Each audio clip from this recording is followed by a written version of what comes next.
This is the 9900KS, and it reminds me in a lot of ways of the AMD FX 9590. You guys remember that one? Here's why.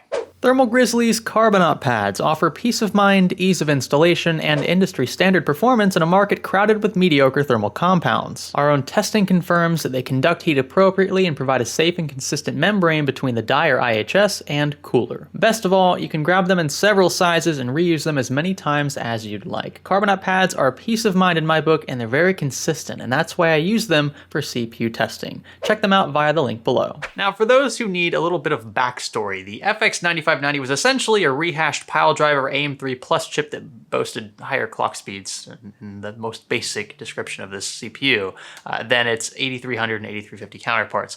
It was released about a year after the 8350 and never received the same attention or acclamation, if I recall, due to its higher price and admittedly heated competition from the blue team. The FX 8350 was known to not be the strongest single-core performer, and the 9590 changed none of that. Now, that's not to say this isn't a great IPC CPU. This is one of the best gaming, actually this is probably the best gaming CPU you can buy, and I don't want to take away from the single core performance of this chip, especially at 5 gigahertz, but when compared to a plain old 9900K, what benefit are you really getting here? Now, I obviously won't be showing you FX 9590 benchmarks in this video. It's an irrelevant CPU, frankly, at this point when seen in the context of cheaper Ryzen offerings. But I'm bringing up the similarities in these launches in an effort to remain personally neutral and consistent. I feel like I owe you guys that because I wasn't a fan of what AMD did with the 9590 launch. And in much the same light,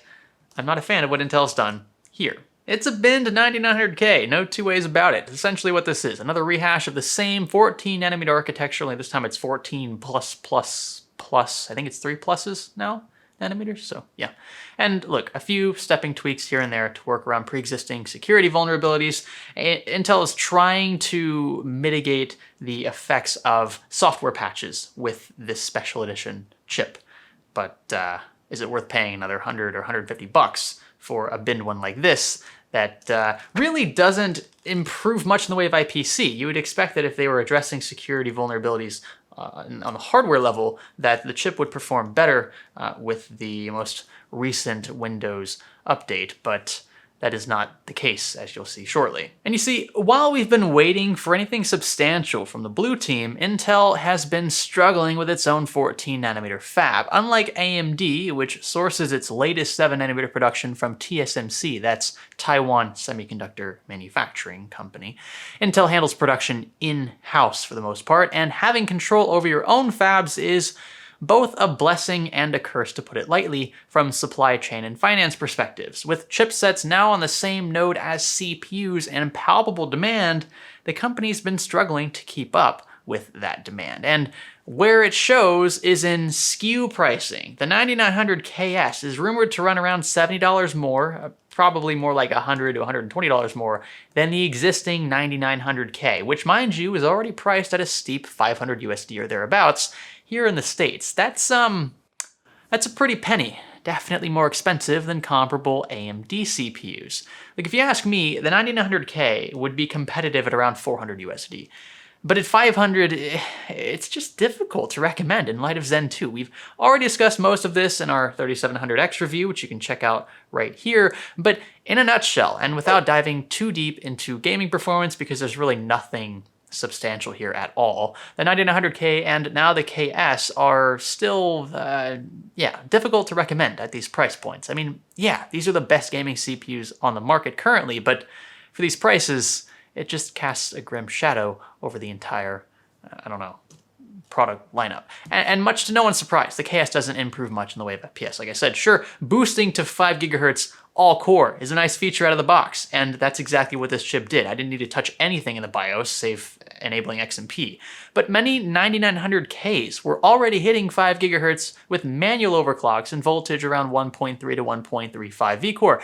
Beefy cooling solutions, no doubt, were required, and they're still required with this chip. Unfortunately, the KS still runs pretty hot. Of course, this will vary slightly from chip to chip. Mine in particular ran especially hot over 5 gigahertz, so around 5.2, which I was able to get this to. It was practically thermal throttling. Apologies for the loud dog outside. Yeah, this thing boosted on its own to 5 gigahertz all core without me touching anything, which I think is cool, but I don't think it's $70 or $100 extra cool. But to Intel's credit, power draw was a lot lower than I thought it would be, considering my 9900K non-S SKU was pulling more power at the same frequency and at the same voltage. So that's something to take note of. This is a more efficient chip. I think it's just, yeah, the result of being a better binned CPU. It still will, again, run hot though. My Corsair H150i struggled to keep temps out of triple digits when at 5.2 gigahertz all core, but when we were running just a 5 gigahertz all core out of the box, I guess, overclock, we were able to cool it with an Octua NHU12A, which is a $100 air cooler, but still, air cooled is possible at 5 gigahertz. I was at a 1.34 V core, so not bad. I mean, that's not a severely high voltage for a 5 gig all core across 8 cores. I'll give him the benefit of the doubt. It's not bad. I'm kind of impressed. But then again, keep thinking about that price, folks. It's an expensive one. By the way, stay away from auto voltage, at least on the Gigabyte Z390 Designaire. Temps were pegging 100 degrees Celsius across 6 of the 8 cores with an auto V core, and the CPU throttled up to 21%. Not touching anything in the BIOS at all, I was throttling. So if you buy this chip, I definitely recommend tinkering with voltage yourself. I'm not sure if, I mean, this is really up to the motherboard vendors, to be honest with you.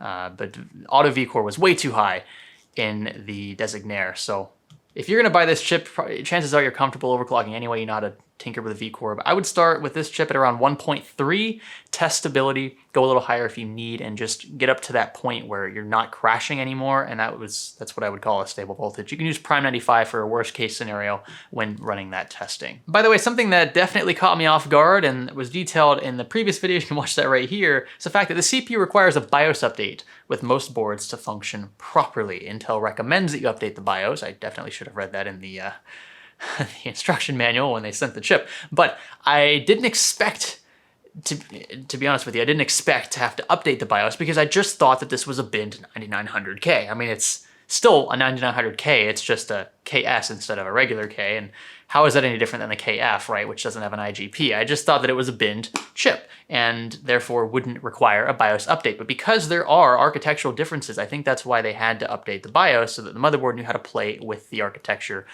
safely and correctly.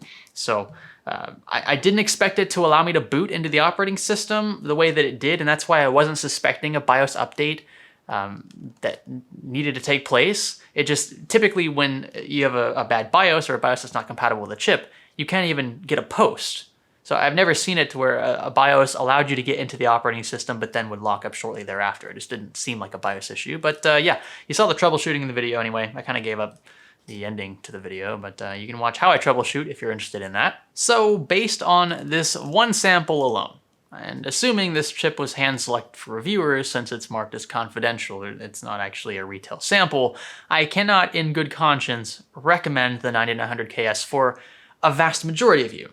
It's not to say you shouldn't buy it if you're into overclocking. I think this chip is perfect for that on a consumer platform, but it's just really expensive. And I know that a lot of you are concerned about value for money, rightfully so, your hard-earned money.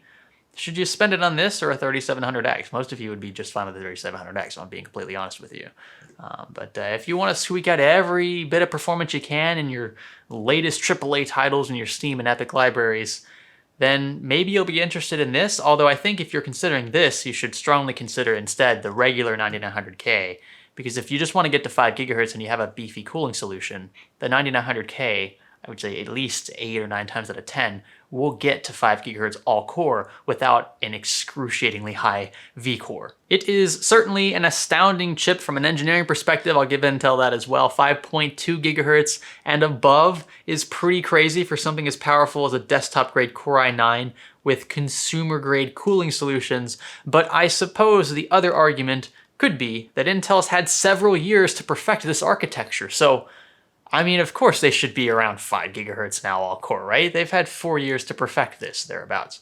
Think back as far as Skylake, right? Good old 6700K. I loved it. I thought it was a great chip. Didn't even mind the price too much. But did any of us honestly expect to still be here in late 2019 on the same rehashed architecture? And if you did you only expect us to be here at a chip that has 2 extra cores, so I guess 4 extra cores from the 6700K, and just 5 gigahertz across all 8 cores? I don't know. Maybe you expected less than that. Who knows?